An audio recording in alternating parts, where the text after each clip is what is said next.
No. Come on, where is it? Dave, it's your Idaho Central app here. Any chance you're missing a debit card?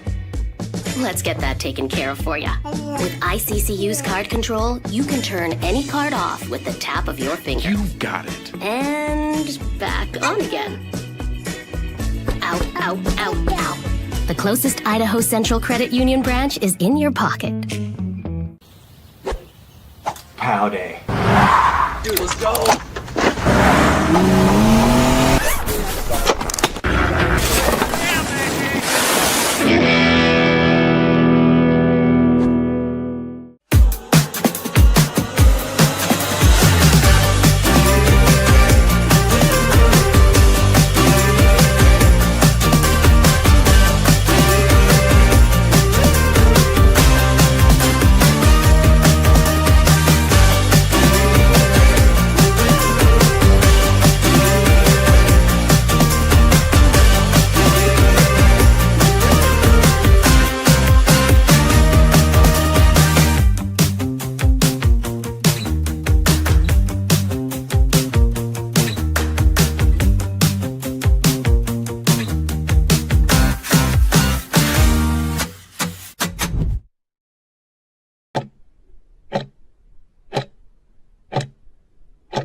This is Bronco Nation News Live. The best interviews, the most informed opinions, the latest breaking news, all from the top Boise State insiders. Bronco Nation News Live from BroncoNationNews.com is presented by RowPaint.com, the official paint and coatings company of Boise State Athletics. All Bronco Nation news broadcasts come from the Western Collective Studios. Head down to Western Collective's locations in Garden City or downtown Boise to try some of their delicious beers, including the Horseshoe Golden Ale, the first beer to support an NIL collective.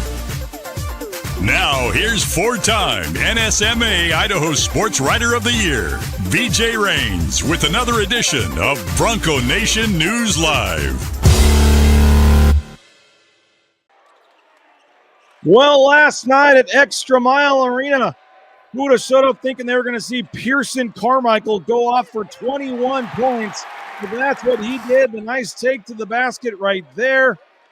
One of his 4 3-pointers right here, and he gets fouled and gets the 4-point play. Extra Mile Arena was alive last night. Another corner three right there from Pearson Carmichael. And bam, Boise State picking up a huge win over New Mexico last night at Extra Mile Arena. And we got John Mallory, host of Prater in the Ball Game, KTIK 95.3, the ticket along to discuss it with us for about the next half an hour or so, Johnny. And then Jeremiah Dickey going to join us for the first of his monthly installments here on Bronco Nation News. So if you have a question for the athletic director at Boise State, get that in the chat. We'll get to some of those here shortly. But Johnny, appreciate you for jumping on. And that was, a really fun night last night at Extra Mile Arena. Best night of the year at Extra Mile Arena. I mean, opening night was fun because it was a packed house. People were excited for Tyson's senior year. Clemson was fun, but at the time you didn't really know it. It's one of those early season wins where you like it and you want to keep it in your back pocket for March on Selection Sunday. And that's certainly what that's the best victory of the year, maybe outside of last night. And they needed it, right? It's go time. If you're going to get in the position you need to be in to win the conference tournament, you wanted to play really well last night. And BJ, I think anytime you beat the hell out of the best team in the league, a team that's rolling right now, one loss in this league, your boy, Richard Pitino, you talked to him after the game. I don't know if he was chalking it up as just a bad night or, if Boise plays like that, then this Mountain West tournament, I was telling BJ last night, I'm not even really excited about the Mountain West tournament this year. Now, all of a sudden, I see that game last night. I'm like, oh, okay.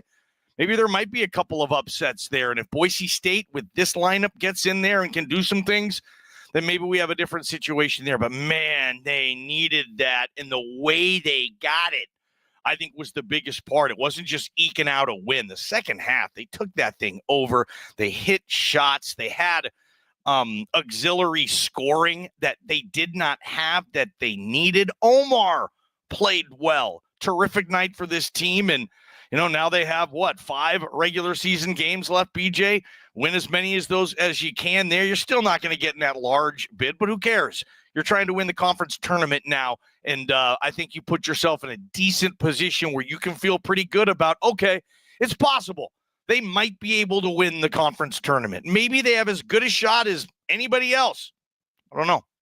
Oh, if they win the next 5 games, I think they're going to be in the mix for an at-large bid still. I do. I mean, if you go 6-0 to finish the season and you have wins over Utah State, New Mexico, Colorado State, a quad 1 road win at Nevada. I mean, they were, still on Joe Lunardi's picture. I don't. Are they going to go 5-0? I'm not saying that. I'm just saying if they were to go 5-0 and find a way to win every game they have left, I think they would be back in the bubble picture. We'll see what. They didn't get much respect last year when they had all those quad 1 wins and stuff and had to go to Dayton. So we'll see if, where they would get. But the bubble this year is really bad. So I think if they can win the last 5 years somehow, and I think the game, and maybe this is a discussion for, tomorrow or later in the show, Johnny, but Saturday's the game. You find a way to win on Saturday, and the rest of the games, I think you can win them all. I think Utah State at home obviously will be tough, but then you go to Air Force, you go to Fresno, Colorado State at home. I think it's a sneaky tough game. I mean, Ken Palm has Nevada favored by 1 on Saturday. If you can find a way to go to Reno, pick up a gritty, tough, like I said, quad 1 win right now, they're top 75 of the net, then I think you can win the last 4. And then will it be enough? I don't know, but I think if they can go 6-0, they will firmly be on the bubble come Selection Sunday. Certainly could go win a game or 2 in the conference tournament, but at least the win last night kind of, I think, makes it a little fun down the stretch here. Gives them a chance to maybe at least have that conversation here moving forward. And it was a heck of a game, man. Tyson Degenhart, props to Jay Tuss, props to you on the pregame show. You guys were talking about, Tyson Degenhart, and is he going to have just a Tyson Degenhart game? And we were talking about how he had never scored 30 points in his career, maybe the all-time leading scorer. And then sure enough, 2 hours later, Johnny, he goes out and gets 32 points. So career high from Tyson Degenhart, 13 of 15 from the foul line. He was aggressive early on, got to the line, inside, outside. When you needed a big game, their best player stepped up last night. He did, man. And an all-timer in this program, a guy who will be in this university's athletics Hall of Fame pretty much the first year he's probably eligible.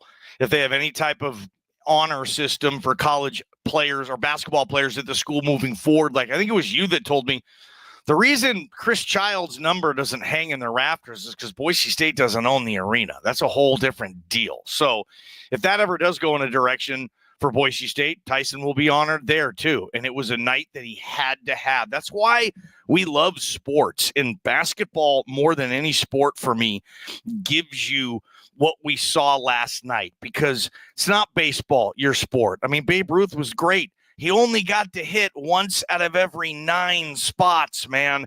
In basketball, you can take over a game. Give me the ball and get out of the way. And the greats can do that. And the greats know when to do that. And if Tyson was going to ease into things like he has so often and so well in his career, making sure everybody is getting involved, maybe he did a little less of that last night because he knew, damn it, we just need to win this game.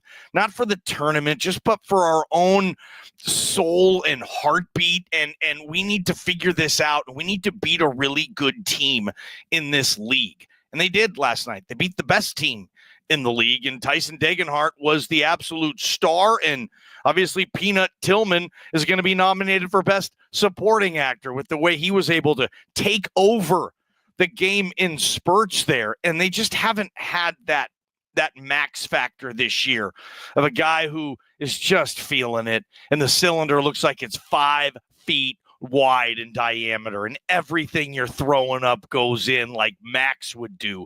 That was the first time I've seen that out of this team since Max left, and it's really encouraging, BJ. But it feels like everybody wants to talk about Mark Sanchez last night. I've seen a lot of that in this chat. I talked to Bauscher at the end of the game. You spotted it.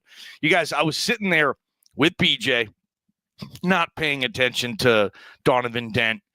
in the fans. And BJ, I don't know, he has a weird eye because he did it before when Vern kicked Bausch out 2 years ago. BJ I'm watching the game. I can see what's happening. You're looking at the crowd or eating your snacks, or I don't know. But I mean, it's not that hard to, when you're watching the game, it's not that hard to see. BJ's like, dude, something's going on here. Something's weird. And I'm like, what? And he's like, look at the refs. Something's weird. And I think it's Boucher. Like, what's going on here? And then he went to, and BJ's like, yeah, the refs are talking to security. And then all of a sudden the security guy stands up and BJ's like, yeah, that's the security. He's walking around the court. And we're like, okay, where's he going? Then all of a sudden they tap Cody Gogler on the shoulder, kind of whisper to him. And you can see Cody's face. He's kind of like, I'll just say, he's like, oh, shit. Okay, what are we doing? So he's got to get up and he's got to walk down and tell whoever that got tossed that they need to leave. And it was, in this case, former Boise State player, huge supporter, big fan. He's at every game, Mark Sanchez. And he just got up and left politely, quietly. There was only a couple minutes left in the game. But apparently after the game, I was talking to Boucher, and Boucher was just saying it's really weird that, yeah, there was some back and forth going on between Dent and the fans. It's basketball. I mean, that happens as long as it's not gruesome or, super offensive. There's no place for that. But this wasn't that. It was something like, hey, enjoy the G League, buddy. You're going to be real good there. One of those kind of lighthearted things. And what surprised them, apparently, BJ, is that Donovan Dent had the power just to walk over to the scores table and tell the official what happened. And then just like that, there was no process. The official said, okay. And they walked over and they kicked out Mark Sanchez. Like that easy. Like according to those guys saying, like he could have said anything. Like how does a player have a power just to go over there and say, excuse me, he needs to go. And they're like, yeah, okay, yeah, toss that guy. That was their side of it. I don't know if New Mexico's side of it is different. But that's kind of what I was told at the end of the game. And I'd like to hear your thoughts on this too, because you saw this happen just in real time. BJ. And I saw I had the video sent to me also that if you were watching the game on TV, you literally saw the refs talking and then they went to Donovan Dent and they were looking at him. And then Donovan Dent pointed at Mark Sanchez, like which guy it is. And then the referees were like, okay. And they went and told the security guy, it's the guy right there. And that was 100% Donovan Dent. And so, yeah, it appears based on, that the referees didn't hear anything. They were getting into it. Apparently Dent said something actually, obscene, himself. But then he just said, watch this or something. And then he got him ejected. So I don't know, but Johnny, I need you to, our next guest is calling me on the phone. So can you fill for 30 seconds here about that? Absolutely. Yeah. Phil for 30 seconds on this. So yeah, anyway, I was talking to Boucher after the game and he was seriously upset about it. Like that shouldn't, I mean, if someone says something that deserves tossing, 100%, toss them out of the game. If they're being offensive, vulgar, whatever the heck, there's kids there. We all get this. Apparently, again, I wasn't there, but that wasn't the case, but they just thought it was pretty unfortunate that, and I know some people are in the chat here talking about it, saying they were around that situation, and it was just a kind of back and forth. Yeah, Donovan Dent was not saying anything from what I heard. I don't know exactly what he said, but they're jawing back and forth. This is basketball. We wear caps and sleeves at this level. And again, I don't know if that's the case or not. But, Mark Sanchez got tossed last night, and they were pretty hot about it, and they thought it was, I don't want to say playful, but it wasn't vulgar. It wasn't offensive, unless you think, hey, man, enjoy playing in the G League next year is offensive. That was the case on that. So moving on, I think Boise State obviously needed that win. They got it. And I don't know if this is the case, but Sky Ship wants to throw that in there, and a lot of peanut references to Logan Byer. What's going on, man? He was there. He said Dent was laughing about it. That means, after he got tossed, Dent was sitting there like, yeah, I can do that. I can get you tossed in that situation. Again, it was just a weird deal. And I got to tip my cap. BJ saw the whole thing. I did not. I was like, wait, what is this? Because they just kind of stopped the play. And BJ's like, no, something's weird here. Something's going on. And the refs were huddled, and then Dent was there, and then they were talking, like I said, to the security guy, at Extra Mile. Then they pop over and they get Cody Gogler, and he was the one that had to go over and toss him. But I don't want that to get BJ super lost in all of this. It was the best win of the season. They did kick the crap out of the best team in this league this season. And I think, I don't know, if not send a message to the league, just send a message to themselves. Guys, we can win this thing. And like, if you're, following BJ, hey, we can still get back firmly on the bubble picture, even if they don't win the Mountain West tournament. Maybe a decent run, 1-2 wins in that tournament. Maybe you're home on Selection Sunday, hoping that for once you get to go to Dayton, BJ. That's where they go. And I just think real quick, BJ, like you say, if they win out and all that, and you're saying those wins that they would need to get, but it's like they got those wins last year. Those teams were better last year. And it's like the committee didn't give them any credit for those wins last year. So when you're saying like, hey, they got all these games coming up, I'm kind of like, the committee doesn't view that as a big game. At least they didn't last year. And the Mountain West was really good. So I'd be confused if I'm a Boise State fan. Dude, it's win the conference tournament, and you're probably not feeling safe at all on Selection Sunday if you don't. But I do get your point. You're not completely out of it. You're mentioned on the TV screen as first 4, next 4. You're in that ballpark. I get that. Yeah, the bubble is just terrible this year. You go look at some of the teams they're fighting with for bids. The bubble is just there's not a lot of good teams out there, which is part of the reason why I'm saying they could put themselves back in the mix. But I agree with you. I think it'd still be a long shot probably, but they would at least be in the conversation, I think. But I think Saturday is a huge game against Nevada to find a way to win that. Jeremiah Dickey is going to join us. Might be a couple minutes late because he's in some traffic, Johnny. So that was getting the update from the athletic director. He is hurrying back to the office after a meeting. And Good. So we're supposed to have Jeremiah Dickey at 9:30, and it may be a few minutes after that. But Jeremiah Dickey is going to join us, the athletic director at Boise State. So if you have a question or a thought on anything Boise State, Pac-12, whatever you got, just get it into the ICCU YouTube chat, and we will get that on there. I was not going to report this yet, Johnny, because I was told I wasn't supposed to. But I see that John Rothstein has tweeted it, so I'm going to go ahead and confirm it is 100% happening. The Boise State basketball team will play in the 2025 Maui Invitational in Maui, the premier college basketball tournament of the year, the Maui Invitational on ESPN. It's Thanksgiving feast week. It's not quite the same Maui Invitational that it's always been. This new NIL tournament in Vegas has kind of taken over a little bit in terms of the money tournament that everybody wants to get in. But Boise State, along with Texas, USC, Washington State, Arizona State, NC State, Seton Hall, and I believe the host school Chaminade gets in. Always. Will be in the 2025 Maui Invitational. UNLV was supposed to be in the tournament, but got kicked out for some reason, or is out of the tournament for some reason. Now maybe they found another tournament. So Boise State is a late addition. This is this next year coming up. This is in 6 months or whatever, not 5 years down the road. The Maui Invitational, along with Texas, USC, and others. Boise State basketball getting on the prime stage here in the Maui Invitational. That's a huge deal. That's probably the tournament. I mean, now you said that it's all about NIL, and I get it. Not teams don't want to go to the Maui as much because they just want to go to the tournament that's going to give the players the most money. And coaches are just in that position. If we want these kids, how do we get them the money? Oh, great. If we can just go to this tournament, the tournament will pay the kids, and then we don't have to in that. So I totally understand that, but the Maui Invitational is where it's at. If you're just a college basketball fan, I mean, that's Jay Billis on the call down there, BJ. I mean, that's their A team of basketball broadcasters. Feast week. It's like really when you start paying attention to college basketball. I'm sure BNN will be there. You'll have somebody there. You'll be covering it like you do, and that is a big deal for this basketball program moving forward, just to kind of hang with the cool kids a little bit.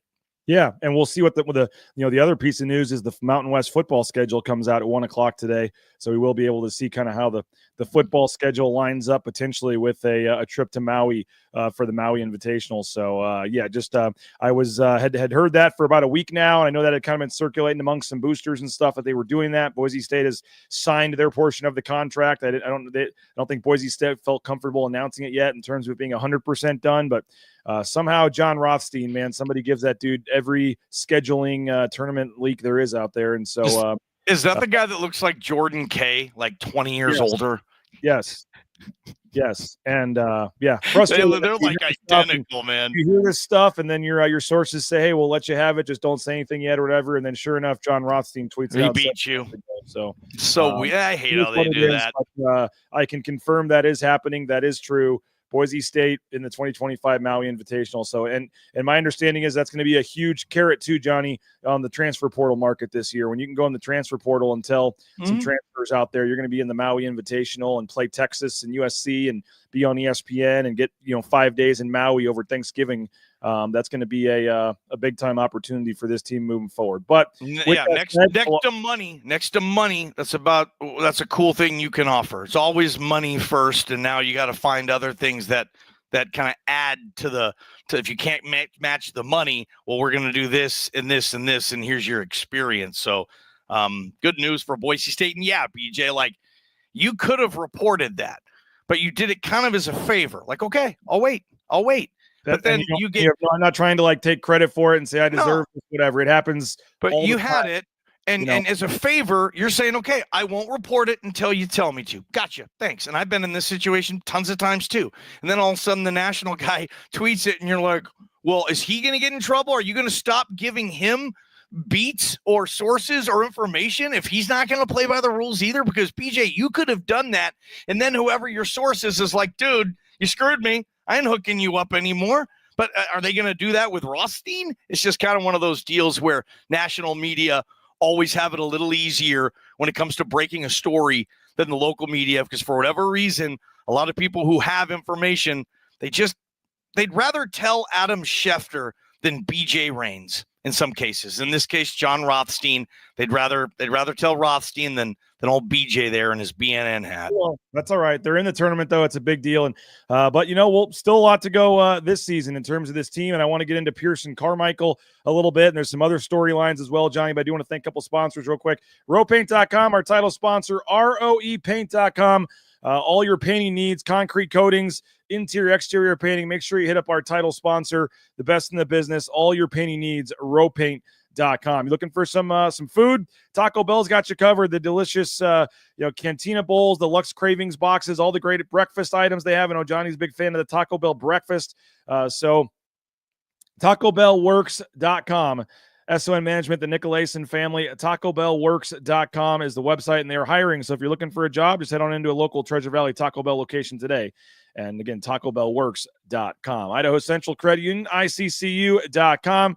How about Tyson Degenhart last night? We'll get back to him in a second, but 32 points. And Idaho Central Credit Union, there's a branch pretty much on every corner, but the easiest, that mobile e-branch online banking right there from your smartphone. Idaho Central Credit Union, ICCU.com. You may think you like your banking experience. I can promise you, make the switch today. You'll like it better at ICCU.com. Hey, Jackson's, the Broncos got 70 points. They got over 80 points. They should make it $1 when they get over 80 or something. But no, $2, hot dog, fountain drink, and a banana using your Let's Go Rewards app. That is tomorrow. Tomorrow at Jackson's, since the Broncos scored 70, you get a hot dog, a fountain drink, and a banana when you use your Let's Go Rewards app at any Treasure Valley Jackson's location. So take advantage of that deal tomorrow. You also get anytime 99-cent coffee when you use the Let's Go Rewards app. Anytime, any day, 99-cent coffee. And that's from our friends at Jackson. Snake River Pool and Spa, Patio and Game, Twin Falls, Boise, Meridian, Nampa. Been around since 1978. They're part of the Boise State home team, whether it's a spa, a sauna, pool table. They got you covered. Snake River Pool and Spa, Patio and Game at thespateam.com. I want to get into Travis Hawks and his incident after the game as well, Johnny. But Travis Hawks, the Blue and Orange Store, the blueandorangestore.com, whether it's jerseys, bumper stickers, car flags, you name it, they got you covered at the Blue and Orange Store. They've got daily online deals at theblueandorangestore.com, and they'll ship anywhere in the world. Or you can just go into the Boise Town Square Mall there, the second floor, next to Pro Image. I know there's a lot of spots around town to get your Boise State gear, but to support the sponsors, folks, and the Blue and Orange Store online, theblueandorangestore.com. The best selection, the best prices of your Boise State gear. And yes, there was another incident at the end of the game, Johnny, with about 30 seconds left, where we look over and I'm like, wait a minute, look at Patino. He's going at it with a fan. And then I'm like, that's Travis Hawks. And Travis Hawks is giving him the crying, thing, and he's getting into it with them. And I mean, there's never a better reason why you should support the sponsors, folks. I mean, you literally have, the Blue and Orange Store owner there getting into it with the head coach of the other team. And he was, man. He was. And they were 10 feet away, dude. Like in Extra Mile Arena, if you want to harass a head coach, there's not a lot stopping you until you can get your comments in before someone's going to ask you to leave. It feels like sometimes, and certainly at the end of the game where there's chaos going on, and Travis Hawks is walking there, and Patino wasn't taking his stuff; he was firing right back. That was kind of funny, but you know what? Cool.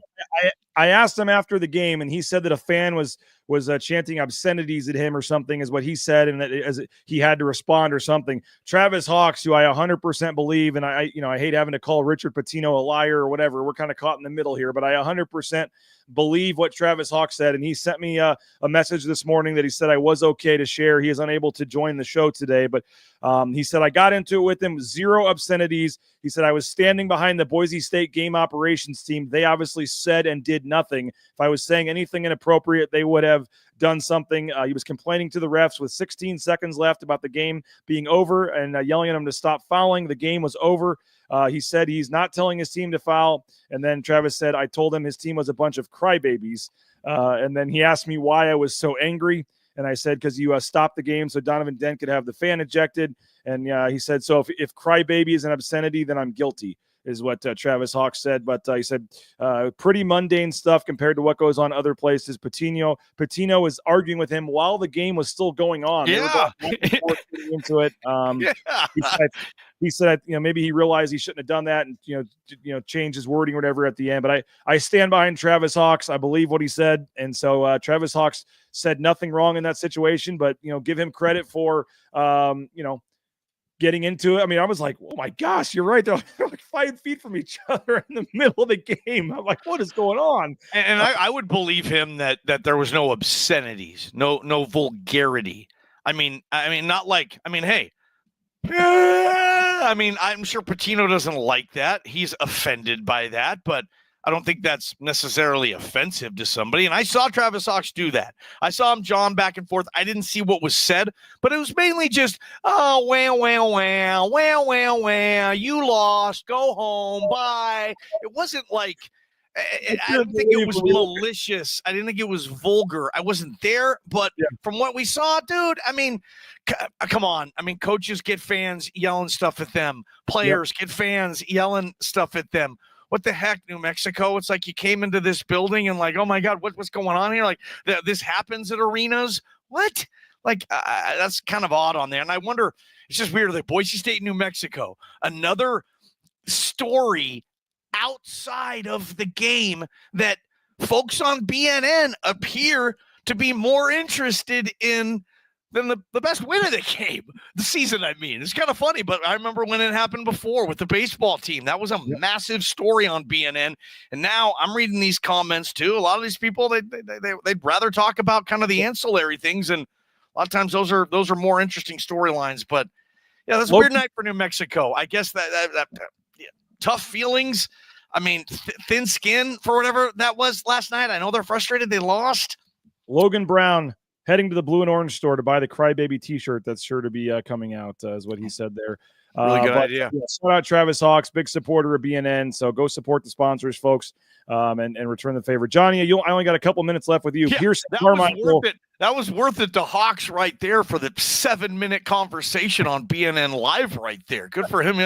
I'm kidding aside, but yeah, I know we only got a couple minutes left. It just felt like the old that we've talked a lot about Extra Mile Arena being dead and no energy and quiet. And you had Sanchez getting kicked out. You had Travis Hawks, giving it to the head coach of the other team. Like the crowd was into it. The students were standing. Like it just felt like the old X last night. 100%. And you had Peanut playing a very key role in, fans love the player who likes them too. And there's a relationship between this fan base in that arena and Peanut Carmichael. You can see it. I mean, they respond, they talk, they love each other. Peanut's real quick to shoot up whatever sign he's working on that day to let everybody know, hey, I'm good. I make these threes. I look like Tom Cruise. I'm going to be a badass on this town and this team, so you better love me now. And I'm seeing that with Peanut. It's the point where it's like you want him to shoot the ball when he gets it. And you haven't said that about players that this program needed to shoot high-level three-point percentages this year. Several players that haven't. So Peanut is coming up saying, hey, I got you. I'll hit high-level 30, maybe even 40% of threes the rest of the way. That was it's one game, I get it. But if Omar Stanley can give you that version of Omar Stanley and Pearson Carmichael can give you that version of Pearson Carmichael, or at least close to it, I mean, you have a different outlook for the rest of the season here, don't you? Yeah, absolutely. Absolutely. I think fans are fired up. They needed that. This fan base needed that. Show us something. Let's go. Kick the crap out of the best team in the league. Okay, here we go. So that's what they did last night. And here we go. Basketball. I mean, that would have been devastating if they would have lost that game last night. It just would have been, okay, it's just a down year. Chalk it up. It's fine. Whatever. Fans can talk about the Leon Rice fatigue. I know everybody's ripping my partner Prater now, but my gosh, if they would have lost that game last night, it would have been completely different. It's one game on that. And it just makes me think like that a little bit, because Prater, if he would have been, and I don't think Prater's saying he has a lot of the Leon fatigue. Maybe he is, but I know there's a lot of fans, certainly on Idaho Sports Talk, that bring that up too, but they're giving it to my partner pretty good today. That's funny. Yeah, I mean, it's a long, He wants it, man. Prater will be the villain in the media in this town. He wants that sometimes, and he'll be the bad guy. And I don't think he's wrong, to be honest. I think in sports, you can get fatigue with a coach that is successful. It can still happen, and that's real. It doesn't mean it needs to happen. It's just a thing in sports that happen when a coach is very successful, but ultimately not as successful as they want. That's fair to say fatigue. I've had fatigue with Pete Carroll with my Seahawks. You've probably had teams you've rooted for where you say, hey, I love the coach. Maybe you're like that with Bill Self right now. Love him. Legend. But maybe this new era needs somebody else. I don't know. That's sports, BJ. Well, I'll just say this, the 8-point final score, I don't think did justice for the second half dominance that Boise State had. They were up 19 at one point, let New Mexico use a late run. So impressive win. Johnny, what do we got coming up on Idaho Sports Talk today? Speaking of KTIK. Yeah, Idaho Sports Talk, going to be a good one today. Having fun. I mean, what are you doing tonight? I bet you're watching hockey, right? If you don't have baseball. I'll be DVRing and then starting it a little late. We have a kids baseball indoor baseball practice tonight. But yes, I will be watching the Four Nations, which I know you've been studying the rosters for months, getting ready for this tournament. I know this is a huge deal that you've been counting down the days till. But I think it's going to be an exciting game tonight, championship game. I think after the fights and everything when they played the first time, that's going to be awesome tonight. Yep, I'll tell you this, man. We have a Canadian steelhead in the studio, and we have an American steelhead in the studio, and we're just going to kind of have fun in that regard with hockey. So we're going to do that today, and an announcement at 5:15 that people might want to pay attention to. Yes, 5:15. So we're having fun. If you're a local Sports Talk fan, jump in for that. Johnny, appreciate you, man, and we'll be listening today 3 to 6. Love ya. Hey, Jeremiah Dickey is going to join us momentarily. He is en route back from a meeting. And so Jeremiah Dickey, the athletic director at Boise State, is going to join us in just a couple of minutes here. So if you have a question or a comment for the athletic director at Boise State, now is your chance. If you've ever wanted to ask a question about the Pac-12 or Extra Mile Arena, the sound system, whatever you got. We've got a list, but we'll take some questions that you guys have for the athletic director at Jeremiah Dickey. He's going to do this once a month. The third Thursday of every month. He's going to give us about 30 minutes of his time to take your questions and your comments and have a little fun Q&A discussion here with the athletic director at Boise State. So get your questions, your comments in now. We'll get to those here when he joins us in just a couple minutes. But first, we do have a second. We want to thank a couple more of our great sponsors that make this show free of charge for you to watch here on social media, including YouTube, Facebook, and X. And one of our big ones is Lithia Ford of Boise. LithiaFordBoise.com is their website. You can view all their full inventory of vehicles and do all your research ahead of time. Then pick out a couple like the Raines family did. We had 2 vehicles we liked, went in, test drove them both, already had done the research on the miles and everything, and we were ready to go once we got in the F-150 that we liked. And so with the weather out the way it is, you need a vehicle equipped for the Idaho winter, and whether it's an F-150 or whether any other great vehicles, 4-wheel drive, all-wheel drive. One of the biggest supporters of Boise State Athletics, one of the biggest supporters of Bronco Nation News, Lithia Ford of Boise.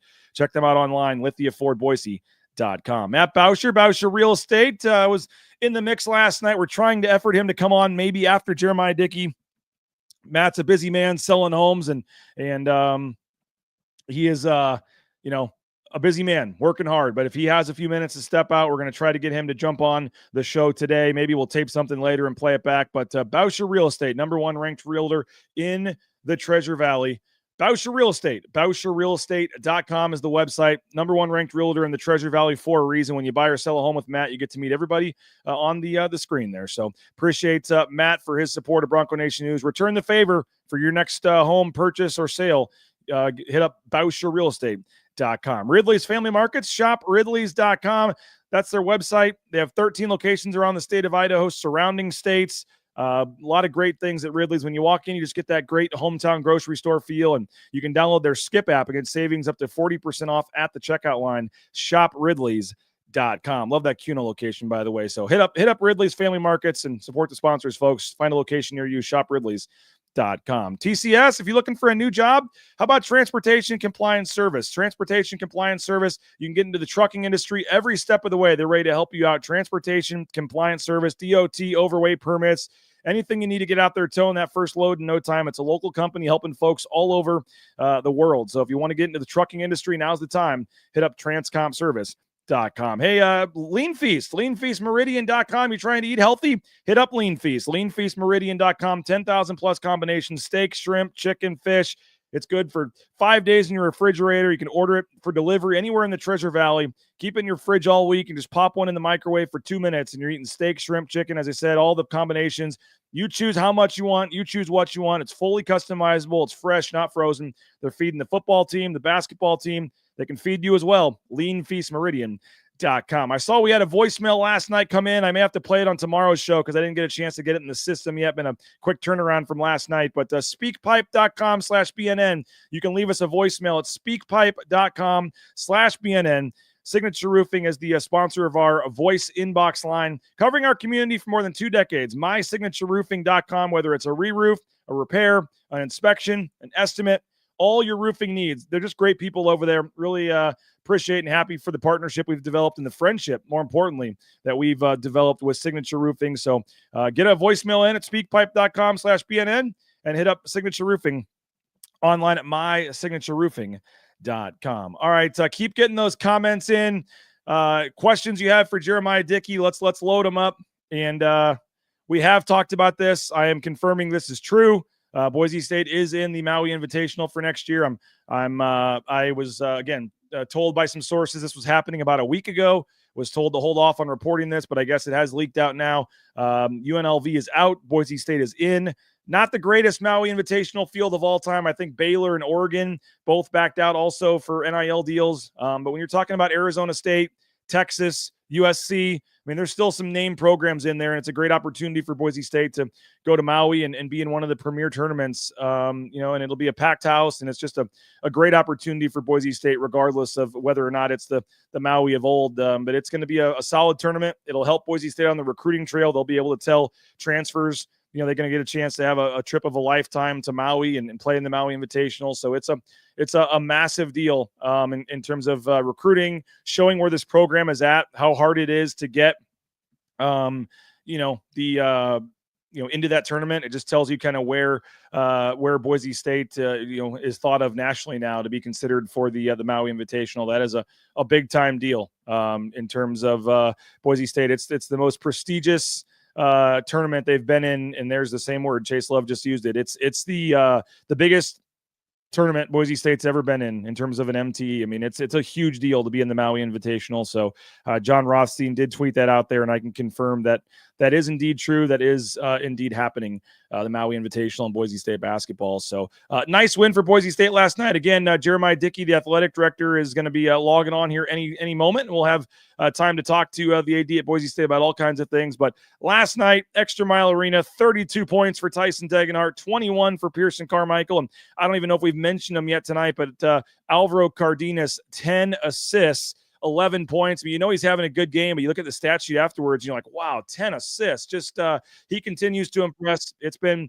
so much fun to watch Alvaro Cardenas this year. It's a shame that, you know, he's only going to be in Boise State uniform for 1 year because of you know what he is you know doing so far, and just the kind of player he is, but also the leader and the person. I mean, he just seems like the total package. So Alvaro Cardenas, 10 assists again last night. He's going to make that single season assist record, you know, probably be out of reach for Boise State moving. He may have that record for a long time. He's already the single season assist leader, adds 10 in the next game, and now still has, you know, several games down the stretch here. So that was you know, big time for Alvaro Cardenas, and certainly you know, this team. Again, I know it's one game. You don't want to get too excited, but if Pearson Carmichael becomes a legit scoring threat, now is he going to score 21 points a game? Of course not.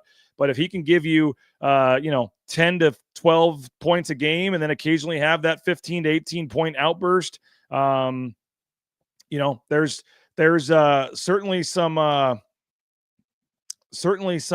you know, optimism, I guess you could say. Because how about Omar Stanley last night? I thought, even though it only says 7 points and 3 rebounds, you know, 16 minutes, the fouls again got to Omar. He just gets so unlucky with some of these fouls. But I thought that Stanley had some great energy, had a couple nice assists, had either hit the 3-pointer, had that nice driving layup with the left hand. I mean, I thought that Omar Stanley had one of his better games in a while, and that's a very encouraging sign as well, if you can get Omar Stanley playing like that. So I thought that there were a lot of positive signs, and I know it's one game, but again, if Boise State can get this kind of version of Stanley and get, you know, Carmichael doing his thing, and you have, you know, Cardenas and Degenhart, and you throw in RJ Keene and some of the other guys out there, I think you know, there's a lot of optimism that this team could really do something here, you know, down the stretch. So super, you know, if you're a Boise State fan, it's super fun time, I think, down the stretch here. The game Saturday is the one that scares me a little bit. If I were a Boise State fan, I would not be taking the Nevada game lightly. I think the Nevada game, you know, and frankly, based on the point spread, it's going to prove to be the case, but it's every bit as tough, if not tougher, than the game was last night. Going on the road to Reno, I do not think that's going to be an easy game at all, going to Reno on Saturday. And if Boise State can find a way to win that, then they're going to be able to you know, have a chance to win the last 4 games. I think the Utah State game at home certainly is going to be a tough game, but I think at home, I think Boise State can beat Utah State, and then your last couple of games on the road are, you know, Air Force and Fresno, and then you come home to Colorado State. So if you can win on Saturday, I think there's a real chance they can run the table here, and whether that's going to be enough to get them in the NCAA tournament, I don't know, but I certainly think they're going to at least put themselves, you know, in position to be in position, as they say. I think it could be a, you know, right there on the bubble, and at this point, I mean, wouldn't it be such a different feeling going to Dayton this year? I mean, if you find out you're going to Dayton, you're a Boise State fan. Excuse me, I'm losing my voice a little bit here. I was talked for an hour last night at midnight and doing it again here at 9. But wouldn't it be a different feeling if you found out on Selection Sunday that you're going to Dayton this year after after last year and the previous years and the heartbreak of having to go to Dayton? If there was a way for them to sneak in, I think they would gladly welcome a trip to Dayton, and I think it'd be a much different feeling going into that game than previous games. So I think that's certainly you know, on the table if they were to run the table, win the final 5 games of the regular season, and then maybe win a game or 2 in the Mountain West tournament. And more importantly, if you win the final 5 games here, you set yourself up nicely for the conference tournament. So I think if you can find a way to you know, get the 2 seed, the 3 seed, finish with a decent seed in the conference tournament, I certainly think that you know, that's possible for Boise State to make a run, and we'll see what happens here down the stretch. I'm going to get a quick drink of water, and we'll be back 30 seconds with Boise State Athletic Director Jeremiah Dickey here on Bronco Nation News. Bronco Nation News is presented by our title sponsor, RowPaint.com. Our major sponsors, Idaho Central Credit Union, Taco Bell, Lithia Ford, the Blue and Orange Store, Jackson's, and our contributing sponsors, Signature Roofing, Western Collective, Snake River Pool and Spa, Transportation Compliance Service, Boucher Real Estate, Ridley's Family Markets, Circa Las Vegas, Lean Feast, and Timberstone Golf Course. All right, back here live on Bronco Nation News, and I'm going to be joined any second here by Boise State Athletic Director Jeremiah Dickey. So keep getting those questions in, those comments, anything you have for the athletic director at Boise State. We will be happy to pass those along, and let's be smart about the questions here, folks. But by the way, Boise State football did get a couple, had a nice day yesterday. They pick up Jaden Mickey, a defensive back from Notre Dame. He had committed to Cal and then re-entered the portal, or something happened there, and now comes to Boise State. So Nathan Carroll had some info on the number of snaps he had played and things. You can check it out on Twitter, but that's a nice pickup for the football team to get Jaden Mickey from Notre Dame. And then they added a kicker as well that was previously played at UCF, and I think hit a 55-yarder on the Blue. So another nice day for the football team on the recruiting trail yesterday. But we have Jeremiah Dickey, Boise State Athletic Director, has been nice enough to join us, and we're going to make this a monthly thing here, Jeremiah, on Bronco Nation News, and take some fan questions and kind of see what the pulse is of Bronco Nation. And we're looking forward to this. I know it's been a busy morning for you, but we appreciate you carving some time for us here on Bronco Nation News. How's it going? Good morning, BJ. Thanks for having me on. Yeah, fun morning. It's a quick turnaround, but after a win, it's always probably a little easier to wake up, and certainly for me to talk about it. It's not always a fun following morning after a game like that. That was a fun one at Extra Mile Arena. Oh, it was great. I can't thank Bronco Nation enough. I know that it's been a challenging year of ups and downs, but that's basketball, that's sport, and really proud of Leon and those guys. Seeing them come off the court, and I always try to give them hugs, and I'm just really proud of them. I don't even believe the score was indicative of the actual beatdown, that took place in the second half, and how we, showed up, and that's a great New Mexico team, BJ. More basketball than I do. That's a great team, and they've had an unbelievable season, and to see how our guys stepped up, I'm just really proud. A lot of questions coming in here, and we can start with some of the stuff at Extra Mile Arena. I know it's been a topic point, I guess, just the atmosphere there and the crowds and things. In terms of this season, you guys made some improvements to the sound system, and I know you guys are in a very unique spot. Maybe you can even explain this as well for fans in terms of the ownership of the building and what you're able to do versus the university side of things. It's not just as easy as you guys going in there and making changes or whatever, but you guys, obviously updated the sound system. You added some of the subwoofers, and there's been an increase there. And what do you just make overall about what you guys are trying to do with, to the game day experience here in the atmosphere at Extra Mile Arena? Yeah. First and foremost, we're never a finished product. This is what it is. We have to continue to improve. We have to continue to elevate that fan experience, and it matters. I think you'd be hard pressed to say that the crowd and how loud Extra Mile gets doesn't impact wins and losses. And so it's something we need to continue to pour into. I thought our student attendance was solid for considering the weeknight game. And so that I appreciate them coming out and supporting us. And I know our marketing team is doing a really good job of driving home that message that it matters, and we've improved the sound system, but there's so much more to do in Extra Mile. Extra Mile is not something that's under the athletic ownership.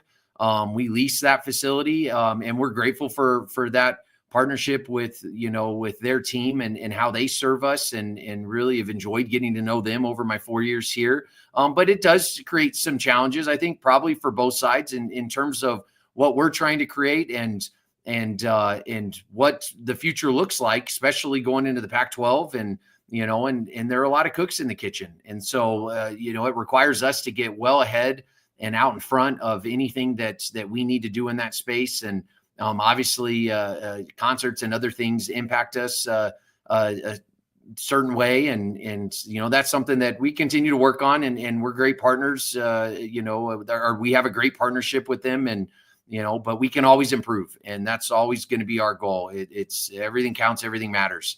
And that about us. And Cody and I were talking yesterday, as we were sitting there and watching, and, thinking through what other creative, things can we do to really drive home, the fan experience. We need people off their seats. We need people to be loud. We need people to, not necessarily get kicked out, but we need a atmosphere like Utah State, like New Mexico, like San Diego State. We have high expectations. We are bar raisers, and we have to do more in that space. And that's on me, and it's not on anyone else. And ultimately I have great teammates, and we're going to get to work. And we've already started that process, and all right, we've elevated. Now we need to raise the bar, and we need to take it to a whole new level. Well, put me on that committee, or put me in charge of that committee, or give me a meeting with the peoples to be, because I got about 10 ideas that I think could help with that, as fans do on here. But it's certainly made a lot of improvements. I give you guys credit. And after the San Diego State game, there was some, public comments, and you guys, like in a 2-day span, made some big time improvements to the video and the sound system. So I know you can never please everybody, and maybe this is a bigger discussion for after the season. But in terms of the students, there's some, just in getting the students to come out, and there's so many dorms that are so close by. You'd think those guys would just want to flood over to these games. And I know last night it was a little bit better, but what can you guys do with the students? And I don't, folks are saying maybe that the band being in the middle right there, it makes it tougher for the student section. I don't know if you can move the band to the corner, or if there's anything different you can do there. Or some people are even talking about moving the students down to section 12. And I know teams don't typically put students down by where their bench is, so that would be a little odd. But I mean, what in terms of the students and getting them to come out and making them part of that atmosphere and wanting to come out, what's just your take on the students? Because it seems like for whatever reason this year, the student turnout hasn't been as good as it's been in previous years. Yeah, it's been real interesting. I don't want to live in sanity, doing the same thing over and over and expecting, different results. I think I know we've elevated it. I mean, we've sold out season tickets, and there's always going to be, things that we can improve on. And that's the work that needs to be done this offseason. Obviously they're not hearing us, or we're not delivering an experience that is of value to them. And, I take that personally, that we have some work to do, and, I'm committed to it. I know Coach Rice and Cody and our collective team is, and, there are things that we can, do better. And part of that is getting the students' feedback. And we've talked about what that's going to look like in terms of working with Jeremiah Shin, who's awesome on campus and who's been very helpful to us. And, you're right. We have all these dorms, and, is it food? Is it t-shirts, so on and so forth? And a lot of that comes down to resources, but, where there's a will, there's a way, and we have to figure it out. We have a great product. We have high expectations in basketball. The fan experience does impact the outcome of the game, or the atmosphere impacts the outcome of the game. Whether it's moving the band over, I don't believe moving the students section 12. Section 12 does a great job. I wish the whole stadium responded and acted like section 12. I know a lot of that is blue collar driven, and can't thank those guys enough for how they show up, whether it's an 8:00 weeknight game or a 2:00 Saturday game. They're always there, and, and they get into it, and that makes a difference. And so we have to take that and spread that out throughout the facility. And it's not just the students. There were a lot of empty blue chairs. There were a lot of empty orange. I mean, like, at the end of the day, people need to make it a priority. And we don't, maybe people will say, Jeremiah, you asked for a lot. Guys, I care about this place. I know what we can be, and I know where the ceiling is, and we haven't even come close to it. And when you look at our basketball product, and including women's basketball, which their attendance has been a lot better this year, which I appreciate that. Our team is doing a really good job of pushing it, and Bronco Nation showing up. But there's so much meat on the bone in regards to men's basketball. We have made progress. We've sold out the season tickets. Now we're working through the lifetime, and how do we get them to commit and come? And if you're not going to come, donate your tickets back. We give you the path. Maybe it's too complicated, and we need to simplify it. And so a lot of this, BJ, and I hope Bronco Nation takes this with an open heart and mind, I'm taking all the responsibility. It is on me as the leader of this department. It matters to me. And I know there's challenges. I know my kids couldn't go to the game last night. They have to get up early, and that creates challenges for my wife. And we talked about it. And so I understand if you have kids, it's hard to come to games, but there are enough people in this community that care about the Broncos, and we can spread the love and get these tickets out, especially those that are already purchased. And we have the processes to do that, but we need to pack the extra mile. It matters. It impacts a lot of things. One more question on this. You mentioned the lifetime seats. There's 3 or 4 comments on here from folks. What is the status of that? How many of them are there? Do you have any idea how many of them don't get used? And you mentioned, I think you guys announced 11,000 last night, but I mean, it wasn't close to 11,000 that actually were in the building. And what, in terms of the lifetime seats, it always seems to be the talking point about some of those seats in the lower level. I know it's been a frustrating thing that you kind of inherited and you're trying to figure out and take over and fix, but what is the status of that? And how many of those seats are there? And what kind of data? I'm putting you on the spot here, I guess. But if any kind of data you know about that. I want to say it's 250 accounts. The exact seat number maybe is 600. When you look at it, and I can get you those numbers. I'll tweet it out later today. But when you think about that was how we got to this place. I don't blame anyone. The reality is that's how you build facilities. Quite honestly, if I could get the East Side done that way, like I would probably do it, and people will hate me 20 years from now, but the reality is you have to build these facilities. You have to continue to upgrade. And when they built Extra Mile and whatever it was called back in the day, BJ, when they built it, that's how they funded it. And so, Gene was right in what he was thinking. Over the course of time, there was a term on those seats. And ultimately they just kept moving it forward. And so now we're here and we have an opportunity. There are a lot of lifetime ticket holders that come to games that support us at an extremely high level. I love them and I'm grateful for them. There are a lot of people that we haven't seen ever. And so we have to figure that out. And there are a lot of moving pieces to that. And that's something that, we're going to hit head on in this off season, because, I do think it matters. And it doesn't just impact our games. It impacts concerts. It impacts, they get tickets to concerts, and it was a great deal. It was a needed deal when it happened, but 30 years, from that point, now it's one of those things that you look back and, I always tell our staff, yesterday's solution, today's problem. And there's going to be decisions that I've made that fall in line with this, that, 5-10 years from now, someone's going to say, why the hell did Jeremiah do that? And ultimately you do the best you can with what you have. And I believe that's what they did, and it worked. And now we got to figure out a solution, to either get them to the game or get other people in those seats.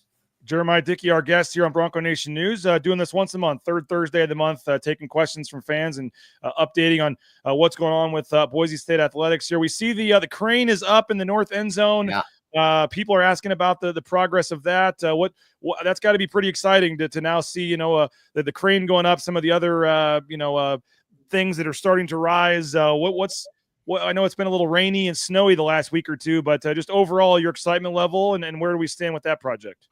I'm extremely excited. When you think about 4 years ago when we set out with the playbook for success and we pivoted from the east side to the north end zone because we just couldn't afford the east side. That's the reality.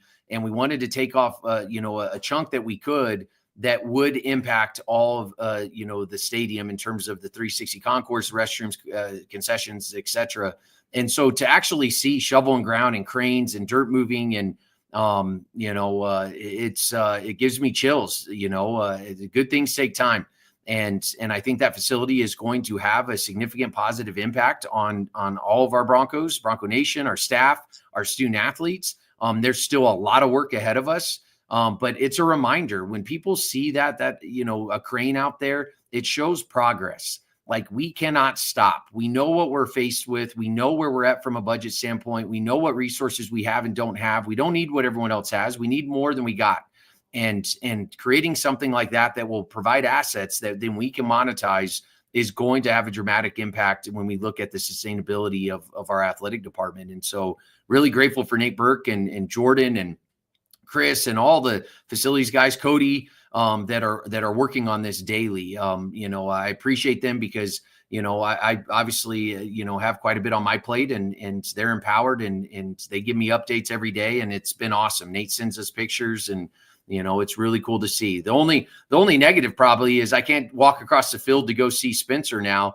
I have to drive and or walk around, but because of the weather, it's that's been a challenge. But that you take that. This is progress, and I'm excited to see the finished product. Logan here in the YouTube chat's wondering if you guys can get some sort of live webcam going, maybe to get a daily. Yeah, we've tried that, BJ, and there's it's not on our end, and I don't want to get into the weeds on it, but Logan, I hear you, and that is something that Nate and our team are working on. That is something that we absolutely want.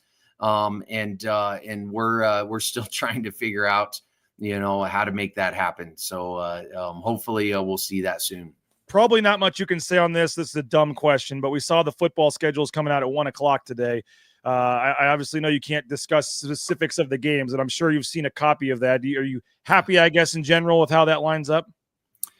I'm happy. I mean, look, John Sullivan, who you've met before, I'm assuming with the Mountain West, he's a rock star, and I can't say enough nice things about him, and his job is extremely challenging. He gets to deal with a bunch of me, and ultimately it's never going to be perfect, but I think they did a really good job. I mean, they go through, I think he told me like 46 different versions, and you're navigating UNLV and an NFL schedule. You're navigating San Diego State and their awesome stadium and the number of events they have. They're navigating us, and we're trying to get concerts and different things, and it creates a lot of challenges. And so I am happy. Is it perfect? No, but it's what's next. It's 1-0, and looking forward to South Florida, and I think Bronco Nation will be excited. I don't see anything on the schedule that I think is a competitive disadvantage, I would say. Obviously we have Notre Dame next year and App State at home, and so who else do we have, BJ? Eastern Washington. Yep. And so I feel like we have a good home schedule, and at least the non-conference, and we have a huge game with Notre Dame, and I'm excited to get the season started, but we got to get through spring ball first. Yeah, no doubt. UNLV coming to town. That'll be one probably on everybody's when is that going to happen? Looking forward to that. App State as well at home. So we'll look at 1:00. I think today it makes it look more. We know all the opponents. We just don't know what weekends and when the buys fall, and if there's any Thursday, Friday games. So that'll be out, at least the early version of that at 1:00 today. Speaking of football, another topic we're getting asked a lot in the chat here is obviously about the Pac-12 and any updates there. And I know you guys met a while back. I know John Canzano's been in town the last couple of days, so there's some news there. But just what in terms of where things stand with the TV deal and looking for more teams and where things kind of stand, what's going on with the Pac-12? Yeah, we had a great meeting, and enjoyed also catching up with John this week, and appreciate him coming through and telling our story and the story of this community, which we know, but I think he's experiencing maybe for the first time how awesome it is. We're making progress. At the end of the day, it's plan the work the plan, and I continue to say that. And so there's strategy behind everything we're doing. Octagon's doing a great job in regards to the media rights and that process. I've been really impressed with the Pac-12 office and Teresa and our commissioner, and how she's connecting, and it's fun to be a part of. I mean, it's definitely new for me, in terms of moving conferences like this, and especially as the athletic director, and to be in a room with like-minded people with the high expectations and the same level of competitive excellence, and to hear what everyone is doing to continue to elevate, and how can we think differently. It's so much easier creating something new than changing something old. And I think that gives us a competitive advantage when we think about what's next for this conference and for our Broncos, and so I'm really excited to hopefully get to the end of these media rights negotiations. And I would expect, at some point this spring, Obviously those things take time, and we're not going to rush the process. And then I would expect at some point, obviously everyone knows we need to add another team, and is it one team? Is it two teams? Those are conversations that are continuing. And but I think everything is in alignment, and I think that's important. Unity is something our industry is lacking, and to be united and have unity in a room with what's best for us, and not as necessarily as individuals, but as a conference, I think is really powerful. And so I'm excited to see what the spring brings. We'll take a couple more questions here from the YouTube chat with Jeremiah Dickey, Boise State Athletic Director. Crash wants to know, what has the impact been on the House settlements, new roster limits on Boise State Athletics? And I know you guys have said you're opting in. What's kind of the update there? Maybe for some of the, in layman's terms, for some of the average fans that don't know much about this, just in terms of what's happening here moving forward. Yeah, so we have opted in. I believe there was a March deadline, and so we've already done that, and that was exciting. When you think about the roster caps, it impacts not all sports, but a few. Obviously you saw a run on some Broncos, at least on our football team leave. We had 115 guys. You're trying to get to 105. You're trying to prepare for injuries, et cetera. And there's still some things we're working through. How does the IR work? What if you lose a guy in during the season and or in the spring, and there's a cadence to it. And so some, not all, the guardrails are not fully defined, but we've made progress on that front. And I feel confident in what our coaches are doing and their leadership and how they're strategizing, and then obviously the launch of Bronco Pro and what that's going to look like come July 1st. We have a lot of work to do. The collective is still a priority for us. We need to continue to find more resources.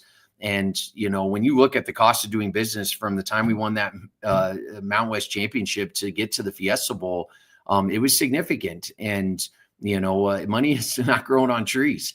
And so we're going to do our very best and to get in front of our people and try to create experiences and new revenue, revenue buckets. My goal is to create a sustainable model. Guys, for as much as I fundraise and grew up in fundraising, and those who have fundraised, it's not fun, constantly with your hand out. And so I'm really appreciative of our donors and how they embrace me and our team and the work that our team is doing. And they continue to step up, but it's on us to figure out a more sustainable model. And maybe the industry will change and help define what that looks like, but we're not going to wait for that. We have to work, on credit card processing and logistics companies and other things that will start creating some of these revenue streams that relieve some of the pressure, because we are still fundraising for our bottom line. And that's our reality. But it is what it is. We're going to play the hand to the best of our ability, and we have a choice, right? And I've told you this before, BJ, there's not much I can control, but I can control my attitude, my effort. And that's what our team is doing right now. We're going to control that. We're going to have fun doing it. And it's always what's next. I've obviously had conversations with, a lot of your boosters, many of which, are sponsors here on BNN. And we've just talked about the dilemma now where it's like, okay, this, booster A has this much money and, the Leon's calling about it and Spencer's calling about it. And they want, money for NIL. And then your team's calling about it for the North End Zone project and everything else. And there's just so many different pots, I guess, right now that you guys are all trying to fill. And some of your most loyal boosters only have, so much money. And I know Spencer's, trying to get out and talk to a lot of the new local businesses. And that's his push, this off season. But how does the revenue sharing change that at all? And what is that, give and take like right now, where you guys, like I said, have to improve the facilities, have to improve coaches' contracts, all that kind of stuff, and raise your budget. And then you need the money to get the players as well. That's got to be a unique thing that probably keeps getting tougher and tougher here moving forward. It does. And I'm looking at my phone, BJ, because I want to read a stat that I think will tie into this. And Chris Coots, who you've gotten to know, is just killing it. And, and we're big on data, trying to define the metrics. When you look at athletic department budgets from the last time we went to the Fiesta Bowl, 2014 to present day, there was a 72% increase from those that participated in the CFP this year. Ours was 33%. So from 2014 to present day, when you look at the football budget over that 9-year stretch, and it's the most recent year, so 2023, when you look at the football budget, the average rate of football budget growth was 93%. Ours was 13%. Wow. Now, the data doesn't lie. Ultimately, we're not quitters. Like, I'm going to fight to the death and figure out how to make it work. But the reality is we are working from behind. And I'm not here to pass judgment. It is what it is. Like, we are going to find solutions to this, but we have to do more. And when you think about revenue share, what revenue to share? At the end of the day, when you're starting cycles off in deficits and so much is dependent upon how we monetize our operations and how we go out and fundraise, this is what it is for now. And my hope is, in a very positive way, that Bronco Nation really enjoyed that Fiesta Bowl season and having a Heisman candidate who should have won, by the way, having a Heisman candidate and getting to the CFP and competing at the highest level, and to have that hope and possibility of going to that next round. That's powerful. And what it did, over $21 million plus in advertising for this institution. You look at the impact, like 600 million views on social media over the course of the season. And this is information that we're constantly tracking because I think it's important. Our industry has always had a difficult time putting a metrics to the value of what college athletics is. I've said it before. We are the front porch of not just this community, not just this institution, but this state. And we have a tremendous opportunity ahead of us. And when I look at this industry in the next 5 years, that will be telling, and so now's not the time. Like, we're putting all our chips in the middle. Like, we are going all in, and time will tell. Ultimately, either we're going to get there or we won't. And, but there is no quit for me or my team in terms of, and Spencer, I mean, you look at Spencer's recruiting his own players to hold on to him, the culture piece. And then he's out calling, businesses. It takes a team, and everyone can help. And it's from the blue collar club, if it's $1, to Lyle Smith, if it's $1 million. Every dollar matters to us because we are efficient and we are doing more with less than anyone else. That somewhat is a point of pride, which I have to be careful with. The other side of that is we need to find a way to get more. We have to find a way to get back to neutral. So we're not constantly chasing our tail, and that's on me to figure out, and others. And it takes a team. I need people in my foxhole who are gonna help us get to that level. And Bronco Nation has been amazing. I mean, when you look at our revenue streams, BJ, I mean, we've had all-time highs in concession sales, ticket sales, sponsorships, fundraising, like any revenue stream that we can control. And this isn't just in football. This is in gymnastics. The other night had their largest crowd. And you look at season tickets in men's basketball. You look at soccer, and who sold out. I think we've sold out 21 straight matches. We are maximizing every single revenue stream we possibly can. We are bar raisers, though. And that's on me and my team to figure out how do we raise the bar and go find more. And I hate constantly going out with my hand out, but there is some reality to this, and that is my job. And I'm so grateful, though, because Bronco Nation, I don't want them to hear this, BJ, that it's not enough. The reality is it's never enough. And for me, it's never enough. Like, that's just how my personality is. They have done an unbelievable job. You look at our donors, how many donors we got, and from what we inherited, and the number of Lyle Smiths and the number of $1 million gifts, and Blue Collar Club, what they're doing, I think they're over $40,000 a year, which is bigger than a lot of our Lyle Smiths.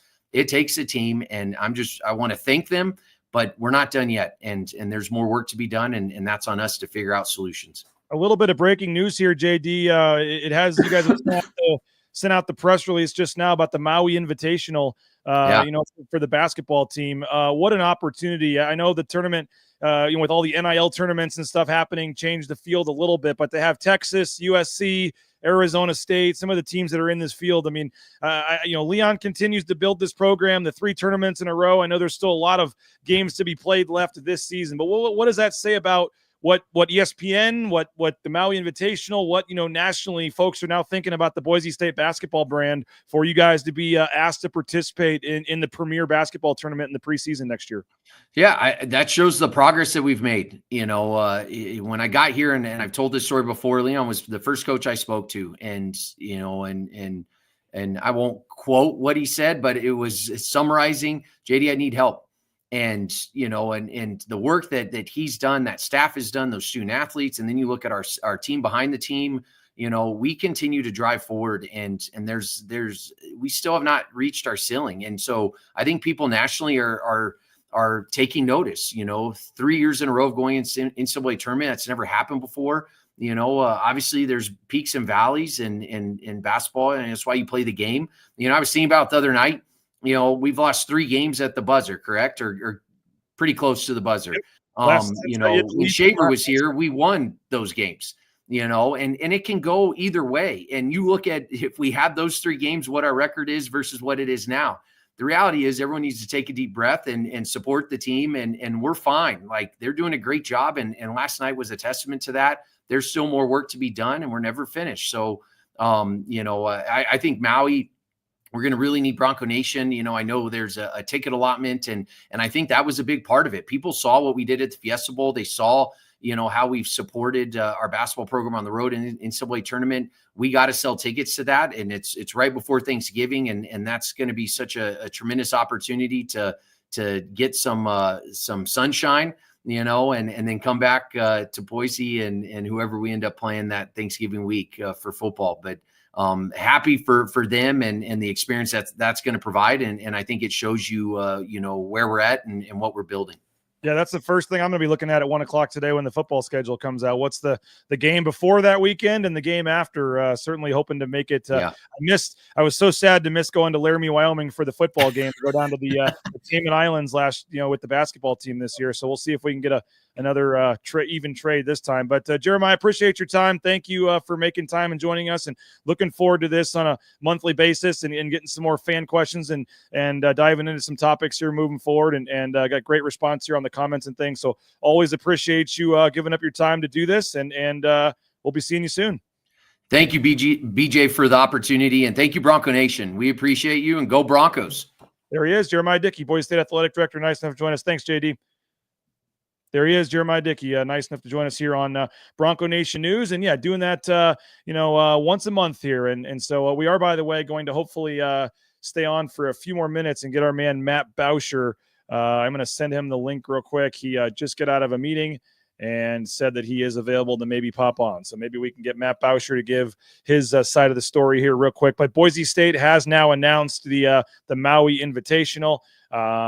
And that is official. Boise State in the Maui Invitational, the graphic, the Maui Invitational logo, Boise State logo. It is a cool sight to see for Boise State fans out there. And I don't think they're ready to announce it this early, but it got out there quicker with John Rothstein. And so Boise State has pushed it up and gone ahead and announced it. But it's a big deal for the basketball program to get into the Maui Invitational. And man, it's pretty big deal for the basketball team to get into the Maui Invitational. And so, that's a big deal. Believe he's committed. Don't believe he's signed, AP. Get the facts straight there.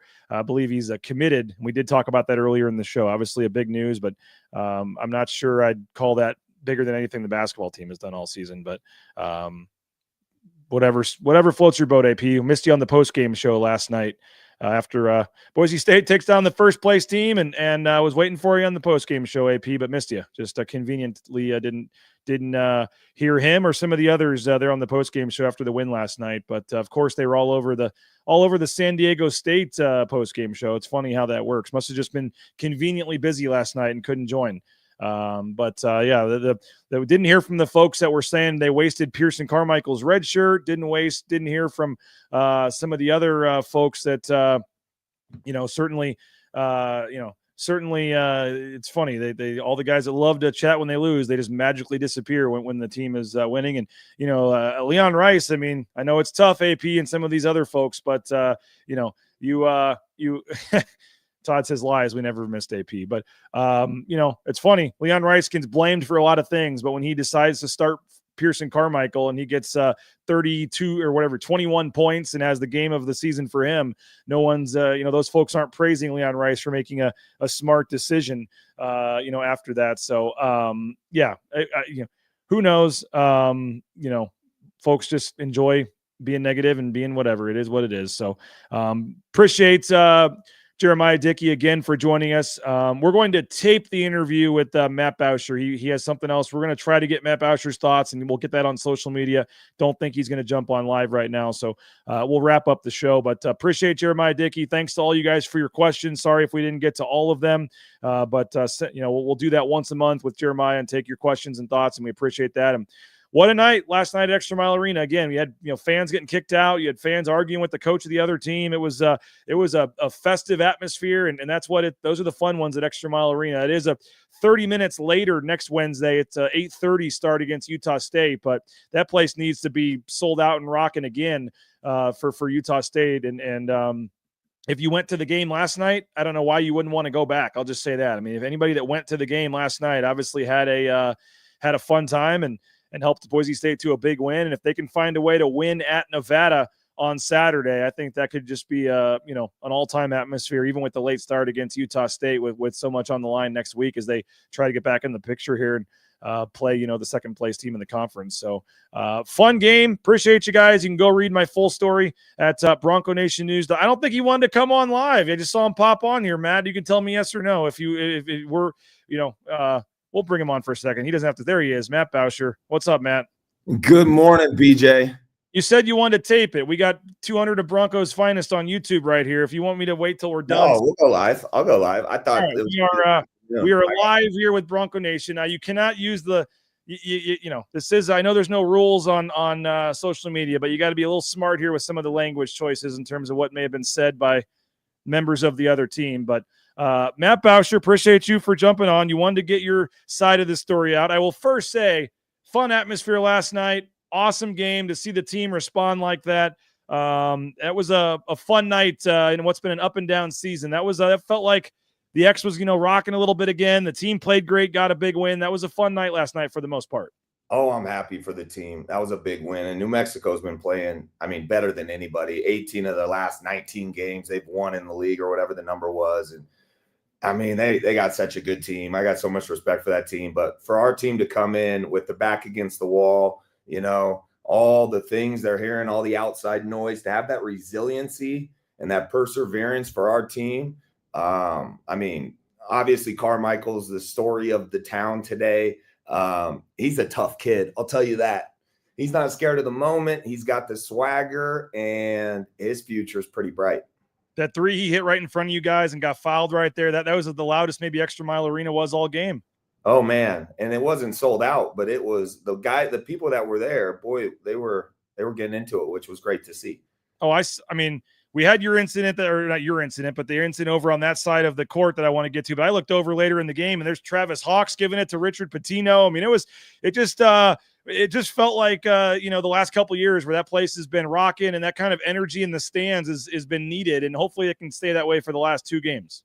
And we've only lost one game at home this year. San Diego State's the only team to beat us. So, they do protect the home court. And I loved what I saw from Omar last night.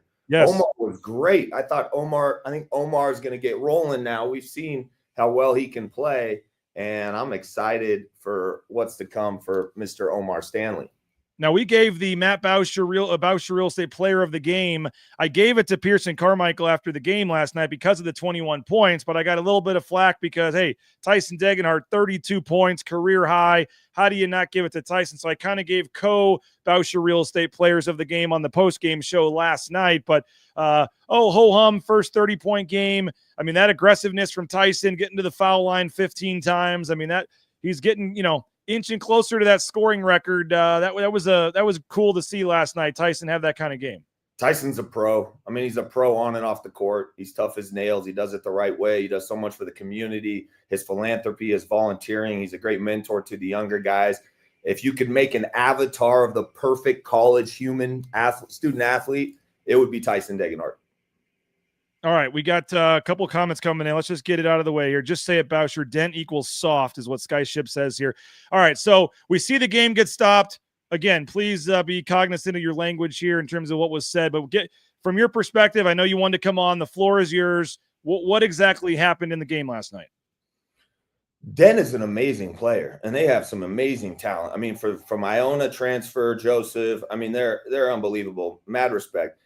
I've been a player in every single venue you can imagine in college. I've gone to these venues. In pro, I did it. We went to hostile environments in Galatasaray, which was Istanbul, Turkey, Russia, Athens, Greece. We've been to some pretty hostile crowds. And as a player, you learn a lot, right? You got to have thick skin and you got to deal through it. Everything was joking and banter. There was no curse words said. The guy that got kicked out is a high-level player. He's played professionally. He's heard it all. He had said, "You're 2 for 9. I don't know if you're the MVP." It might go to Tyson Degenhardt, joking around, and there was some banter back and forth. And then what I don't understand is the precedent set for a player, and you've seen the photo. You can probably share on here. Yep. Him pointing over to them to get him ejected. How can a player get a fan ejected with 50 witnesses on what happened? That to me is crazy. The stuff that Kobe Carl during my time was saying when his dad was a coach in the NBA, the stuff Kobe had to go through, the stuff Max Rice went through. Can you imagine Max Rice going up to the refs and snitching and saying, "Hey, this guy says I'm not the MVP. Boot him out at Utah State. Oh, wait, there's 1,000 of them doing it. Oh, at New Mexico at the pit. Hey, Max Rice going up saying you're kicked out at San Diego State." Do you think that precedent would ever be allowed? I mean, it's comical. I think there needs to be a massive apology to the person that was ejected. These guys, these young men, they want to make money and they make money, but they can't be soft. You can't dish out something and say prerogatives and then go snitch and tell somebody to be out the game. It just doesn't work that way. You got to prepare for the real world. In the business world, the wolves will eat you. You have to be very thick-skinned. You have to hold your, you gotta be able to deal with adversity. I mean, Rick Pitino had a great video the other day that went on saying toughness, dealing with adversity. That's life. Life is adversity. How do you deal with it? Are you the bear that if somebody pokes, you go off and you start killing and you're an assassin? Or do you make excuses? Do you play victim? And there's two ways. Logan says that was my problem. If you're talking trash, you should be able to take it. So just to clarify, what you're saying is that you guys are going back and forth. You guys, whoever got kicked out never said anything inappropriate, whatever. But Dent essentially got his feelings hurt. Went over into the ref, and so there were no refs around when this happened. None of the refs heard. They went to the monitor, saw nothing, and they've sent me tape. I've seen. There's nothing. I mean, there's no. Somebody said no one touched anybody. You can look at all the tapes. No curse word said. The worst thing that was probably said is they called him G League. He'll be a great G League player, and I think that probably irked him. I think I might have even said that. The precedent you're talking about is essentially the refs not seeing it, not hearing it, and a player just walking up to the ref and saying, "That guy said this," and they have no idea if he actually said it or not, but with no investigation, no whatever, they just say, "Which guy was it?" Okay, security, that guy's gone and the refs didn't see it, didn't do anything about it, and the refs can just decide if a paying ticketer needs to leave the arena or not. A high-paying ticketer, a very high-paying ticketer. And what if Tyson went and did that at San Diego State or at the pit? Would that ever have flown with 15,000 people at the pit? And I've gone to the pit and I've heard what is said at the pit, and I love it. I love the banter back and forth. Let's go. Be a dog. Let's go. See who wins at the end of the day. It's good. That's why people love college basketball. You go to Cameron Indoor Stadium for the craziness, the Cameron crazies, right? If you want golf claps and tennis claps, you don't go to a basketball game. And yeah, Utah State, all the signs they hold up for Max Rice. Utah State. Ask Nick Duncan what's been said to him. Ask the people over the years what Utah State said. And as a player, it's fun. We loved it. We loved going in there and hearing what was going to be said, and you try to feed off of it. Because in life, when you're done playing sports, in life, it's a dog-eat-dog world out there, and there's going to be people saying things to you. And once you get done, you have to provide for your family, and it's a tough world. And I think this is great. I love the competitiveness of it. Yeah. But when there's false accusations against other people and Travis and this kind of stuff, that's where I call a spade a spade. Yep. Yeah. Richard Pitino on the video said that there was obscenities and things thrown his way. Travis Hawks obviously has said that's not true, and I would definitely take Travis Hawks' side on that. I don't know what can be done, Matt. I mean, the stadium security, I mean, Boise State, they're in a tough spot there. When the ref says you got to go, you got to go. And so I know that's just a tough spot for someone like a Cody Gogler having to walk over and say, sorry, man. But you obviously experienced that a couple years ago with Vern Harris yourself.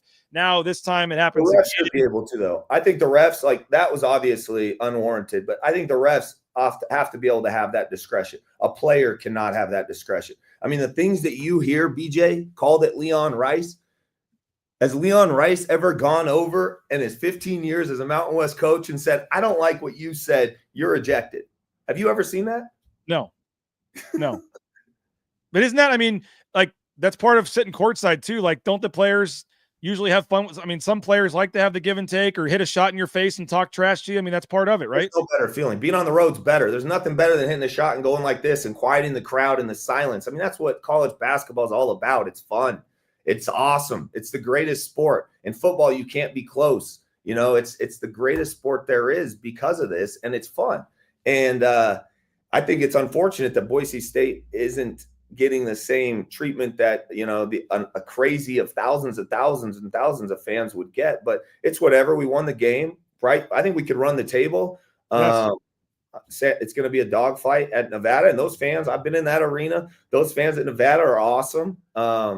They like to get into it, you know, and it's going to be a fun environment Saturday afternoon. So just to put a bow on it, clarify it. I know you're not wanting to name the person that was ejected, even though everyone else in the chat and everyone saw who it was, and it is what it is. But there was nothing from that perspective. It was nothing, you know, nothing was warranted, and that person kind of got the witnesses. And then when they heard that he got ejected, and I didn't even know he got ejected, by the way, they all said he got ejected. I'm like, no, there's no way. That's not even possible. And then I couldn't believe it. But everybody behind that was listening. I mean, then they really got on him, saying soft and all that stuff for going and snitching for something that didn't even happen. And I won't even say the explicit that person said that everyone heard. It's something you wouldn't want to hear. And that can be allowed. But yeah, no, that's not going to fly. But I will say, I mean, with that was unwarranted. Obviously, we mentioned the Travis Hawks thing, but that kind of energy in the stands and that passion, like that's been needed at some of these home games. It was fun to see it kind of feel like the old X again. Absolutely. I mean, the home crowd is a 10-point swing. And I don't know how Vegas sees it. It's a 10-point swing. I mean, we were huge favorites yesterday, and on the road, you're going to be huge dogs. The crowd impacts games. When they show the replay up there and the crowd can see the call, all these things impact games. And when you're talking about 4 or 5 games that were decided by 3 points or less, it's make and break for a seed. It's make and break for an at-large bid. It's exciting. I mean, college basketball is such a fun sport. It's exciting. What are you going to be going to the Maui Invitational? They just announced that the basketball team is going to the Maui Invitational next year. That's got to be exciting for you and to see where this program has risen to in terms of the preseason tournament things. I mean, that's a big time news we heard today about the Maui Invitational. That's amazing. I know they've been networking to get in that for a while, and it's great to see that come to fruition. And God, what a great excuse to go to the island to watch some high-level basketball. That's pretty special. It's a great time for Carmichael, man. It's for a freshman to do what he did, his first career starts. Again, people want to rip on Leon or whatever. Oh, we wasted his red shirt, whatever. I didn't hear many of them last night saying good call, putting him in the starting lineup. But for him to decide, hey, we need some more offense, I'm going to give this kid a shot. And then for Pearson to take advantage of it and hit some of those threes, 21 points. I mean, again, you're not expecting him to score 21 every game. You'll take 10 to 13 or whatever. But, I mean, if he can be a productive offensive player here down the stretch, it just seems like that really changes things. And he's really going to spread the court because as you have Al doing such a good job on the pick and rolls and going north-south with the defender, you can't leave him. And, the other players have been playing amazing too. There's so many guys that go and give us so much stuff. I mean, I really do feel like this is the turning point of the team to start peaking. And you're right. For everybody that criticizes, you have to equally praise. So the fact that you burned a redshirt year and you went out on a limb and started him, why isn't there praise all over the bold decision? And I haven't followed much the last 12 hours, but there's got to be huge praise. And you mentioned Omar, the way he's playing. I mentioned, that was great to see last night. I mentioned Peanut, I know it's been an up and down year. I mean, obviously they're, still in 4th, 5th place. It's been, I guess you could still say disappointing in terms of being the first year preseason favorite, but you mentioned you win at Reno and then you come back Utah State. I certainly think they're gettable at home. You got at Fresno, at Air Force, 2 games you should win, and then Colorado State on senior night to finish it out. I mean, this, that could be 8 of 9 to finish the regular season here. I know on the table happen. I know some fans are still not wanting to think about the at large and all that, but I mean, it's it's certainly still, it seems like if they could win on Saturday, and maybe we're just getting our hopes up with how great they played last night, but if they can win on Saturday, finish here, and run this thing out, like, it gives you a whole different vibe going to Vegas, and maybe for the first time in a long time, they'd be excited to go to Dayton. I mean, you win 4. Let's just say they win 4 out of the next 5. You never want to say they're going to lose a game, but 4 out of the next 5, hypothetically. All right, you're 14-6 in the Mountain West, right? And then you're 22-9 heading into the tournament. I mean, I love that the bar has gone up. There's nobody more competitive in the world than me, that I feel like, and I love that the bar is so high that we're upset if we're 22-9. In some of those non-conference games. I mean, the Clemson win's looking great, and then we've lost so many buzzer beaters. I mean, at Utah State, goodness, hits the rim 4 times and goes in. I mean, 14 of those, 4. Yeah. And you had a good seat there, but no, I love it. I think the program's in the right direction. I'm excited. The revenue sharing is definitely going to change the landscape a little bit moving forward, and they're going to have to navigate that. And it's another full-time job for the administration that they didn't necessarily sign up for, but they don't make excuses, and every program across the country is going to have to adjust. Well, I know there's, like I said, a lot of reasons to be excited about this year, and still a lot to play for, but certainly you look at Carmichael and Julian Bowie and Buchanan coming back, and some of the, Meadow and some of these younger guys, and take the track record in the transfer portal of Leon Rice too, what they can go out and get, in terms of you lose the all-time leading scorer maybe, and some great players. You can't ignore the losses they're going to have, but it does seem like the future is bright for this program moving forward here, and it's going to be exciting, and it's making Vegas seem a lot more fun. Hopefully folks like you are going to be booking those rooms at Circa and coming down to Vegas and having fun for the tournament. It's going to be a fun couple of weeks here, and I've said it, Matt, like, final thing, I mean, if there was ever justice, if there was ever the way it ends the way it should, Alvaro Cardenas will get to play in March Madness for the first time, and Tyson Degenhart would get to be a part of a team that got that first win, and maybe even break the scoring record in the NCAA tournament game or whatever. I mean, I know a lot has to happen, maybe win the conference tournament, whatever, but if there was ever, a couple of guys and a coach and all that deserved it to happen this year this way, like, it would just seem like this would be it. So maybe they have a magical run in them here. I think they do. I mean, Cardenas, the fans who haven't got to very many games, I beg you, there's 2 home games left, and it's the last chance you're ever going to get to see some of these guys, and particularly everything that number 2 has done for this community on and off the court. It's remarkable. It's once in a generation, the money he turned down to come back to Boise, and there's 2 chances in Boise to see him. So I plead with you, Bronco Nation, come to the last 2 home games to support these guys. And the new marketing slogan, the X, where soft things get dented, according to Logan Byler there. But Matt, appreciate you for jumping on. Thank you for your continued support with Bronco Nation News. I heard from the great Abe Jackson that you've been helping him look around for some homes as well. So I know you're always working. We'll let you get back to work. But BoucherRealEstate.com, folks can check you guys out online, and you guys are ready to help them with, I always say, you'll sell the big ones, but you'll sell the small ones too. Any size home, you're selling, buying, your team is ready to help out. And we appreciate you for your support of BNN and giving us the 411 on the down low of what happened last night. And looking forward to the final stretch run here, man. Thank you. Have a great day. I appreciate you. Appreciate it, Matt. There he is, Matt Bouscher Real Estate, and big supporter of BNN. Can't thank him enough, and I'm glad that he was able to come on and give his side of the story there with what happened with the ejection, so to speak.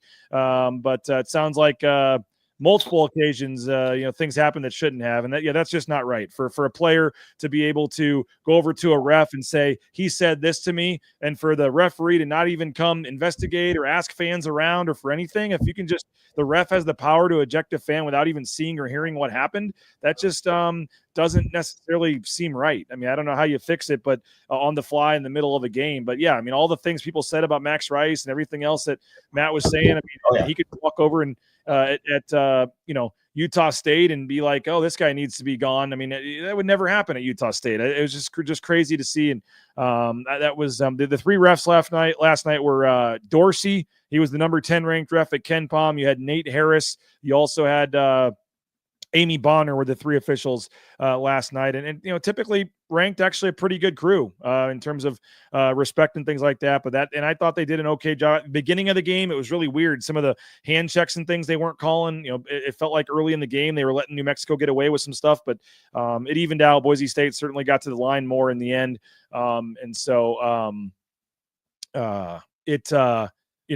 it worked out. Boise State got the win, huge win. And Dylan's asking about Omar Stanley back in the starting lineup. I mean, it's certainly something you can consider. I mean, he started the second half. I mean, usually they go back to Ugbo, but they started Omar Stanley to start the second half. So they did that. Maybe they do decide to let him ride it again. And maybe that's another confidence boost. If Leon Rice goes to Omar Stanley and says, we're starting you, that's got to be a huge confidence boost for Omar Stanley to have the coaching staff move him back into the starting lineup. So I could potentially see that. He would have played more than 16 minutes if he didn't get in foul trouble. I mean, that's a big thing when you start him. It's a little, potentially the chance of that. That's why they don't start Javen Buchanan at times, because they're a little worried about the fouls. In terms, so you want to keep Omar Stanley out of foul trouble. Maybe not starting him, letting him come off the bench helps a little bit with that. You buy a couple minutes. I don't know, but I wouldn't have a problem with it. I've been saying that for a while. I think you just play Omar and see what happens. And I mean, he would just have the energy. He hit that three. He had some of those passes. He was just doing so much. That was just a big time. Again, I know the final stats say 7 points, but I thought Omar in his minutes played really well. Gave good defense, good energy, rebounding, a couple nice passes for assists, and had that driving left-handed layup in transition. I thought it was a very big step forward for Omar Stanley here. So we're at an hour and 49 minutes. We still have a pretty good viewership. Appreciate you guys for sticking through. We're going to go ahead and wrap this thing up. I don't have much of a voice left here, but what a win for Boise State last night. Final score again, 86-78. We appreciate Jeremiah Dickey, the Boise State athletic director, for coming on, Matt Bauscher for coming on to give his side of the story. Our man Johnny Mallory joined us back at the beginning of the show. If you came on late, you can go back and rewatch any of our show today. And this was a free show here on social media, thanks to all of our great sponsors. So you see many of them behind us here. You don't see a couple, Taco Bell, Jackson's. We need to get them added, but certainly this show is not possible without our sponsors. So please support the sponsors.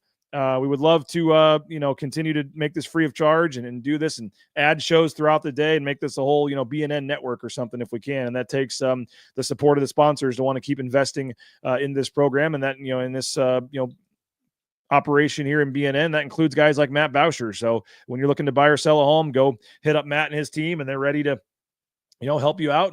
And that matters. Call up Matt Bauscher and say, heard you advertising on BNN and we want to buy our home with you. I mean, that kind of stuff does matter. So support the sponsors, folks. And we appreciate you guys so much. I'm going to go write a story on the Maui Invitational and do some digging on that. And we'll get that posted here shortly. Enjoy the hockey tonight, USA versus Canada. I can't believe I'm saying that, but I'm excited to watch the Four Nations Championship. And then Jay Tuss, 9 a.m. tomorrow. We'll be back to talk basketball and football. And then the Notre Dame commit and the schedule. 1 o'clock, the football schedule comes out. So get ready for that. I don't know if you guys noticed this, but Jeremiah Dickey didn't seem like he loved the schedule. I know he mentioned we're not at a competitive disadvantage or something, but he said, I like it, but it seemed like the way he paused when I asked. I don't know if anybody else got that read or not, but my take is there's going to be something kind of fishy with the schedule, whether it's a short week or something before they play UNLV or multiple road games in a row before a big game or something, or I don't know. It just felt like with Jeremiah Dickey, when I asked him about the football schedule, that he, paused for a second and said, oh, I like it, but it didn't, I don't know if I totally bought that. So maybe that was just me with a bad read, but it wouldn't shock me if something comes out that's a little squirrely on the football schedule when it comes out at 1 o'clock today. But I am excited to get that. Remember, some of the dates will still change. This is basically the weekends. There may be a game announced for Thursday, Friday, but still in like May is when they'll come back out around Memorial Day with the TV package, which could move some games to Friday. But this at least gives you the weekends of the games, tells you when the bye week is, that kind of stuff. They do occasionally go ahead and announce a date change or whatever today as well. But some dates could still change in terms of games moving to Thursday or Friday. But overall, You'll at least know the weekends and when the buys are and things like that. But I'm very excited at 1 o'clock Mountain Time to find out the football schedule here for the 2025 season. And yes, they did get the UCF kicker. We mentioned that earlier in the year as well. He kicked a 55-yarder on the blue for UCF and was a big reason why they won. Had the game-winning kick as well, and so that's a nice get to as they try to replace Jonah Dalmas in terms of the field goal kicking duties there. So we'll talk to Jay Tust about all that stuff. Yep, the Notre Dame transfer. That was a big one. Nathan Carroll has some stats and things on Twitter, and we'll get into that more with Jay tomorrow. So football, basketball, a lot of talk tomorrow. Again, thank you so much for your support. $50 if you can subscribe. We'd love to have you. BNN 50 deal. You get a daily email, all kinds of exclusive articles, giveaways and things. So we appreciate you. BNN 50 deal. And I think tomorrow we may be ready also to announce the details on the golf tournament. So the BNN golf tournament, May 30th is the date. We have very limited foursomes this year because we're changing things up a little bit. And actually, they may not even be foursomes. So we will tell you all the details tomorrow. We got some cool, exciting changes tomorrow at 9 a.m. with Jay Tust on Bronco Nation News Live. So go read all my story, the interviews, the post-game show, all that stuff from last night's game. You can find at bronconationnews.com. Full coverage. We worked well into the early morning hours today, getting a story up for you and posting all the press conference videos and all that good stuff. So that is at bronconationnews.com. And we appreciate you guys for your support. Thanks to Jeremiah Dickey again for coming on, Matt Bauscher, and, of course, John Mallory as well. So have a good rest of your day. Football schedule at 1 o'clock. We'll have it covered at bronconationnews.com. And Jay Tust, 9 a.m. tomorrow. Have a great rest of your day, everybody. We'll talk to you later. Bronco Nation News Live, bronconationnews.com. Bronco Nation News is presented by our title sponsor, RovePaint.com. Our major sponsors, Idaho Central Credit Union, Taco Bell, Lithia Ford, the Blue and Orange Store, Jackson's, and our contributing sponsors, Signature Roofing, Western Collective, Snake River Pool and Spa, Transportation Compliance Service, Bauscher Real Estate, Ridley's Family Markets, Circa Las Vegas, Lean Feast, and Timberstone Golf Course.